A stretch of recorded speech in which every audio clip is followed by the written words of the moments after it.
কাঁচা তরকারি বিক্রি করতাম, কাঁচা তরকারি বিক্রি করে করে আমার পেট চালাইতাম।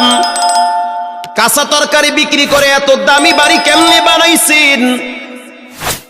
এক কথায় তার উত্তর হলো, তিনি বলল যে আমার রব আমাকে এই নিয়ামত দান করেছে, অল্পের ভিতরে বরকত বাড়ায়া দিছে।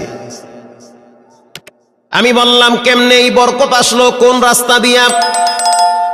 তিনি জবাব দিতেছে, প্রতিদিন সকালবেলা আমি সবজি কেনার জন্য গ্রামে যাই। কষ্ট হয় আপনাদের?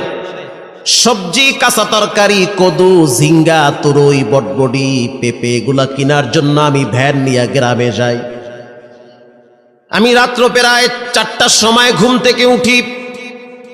ঘুম থেকে উঠার পরে উজু বানাইয়া অল্প কিছু টাকা নিয়ে আমার ভ্যানটা নিয়ে আমি রাস্তা দিয়া চালাইতে চালাইতে চলে যাই সেই ক্ষেতের দিকে।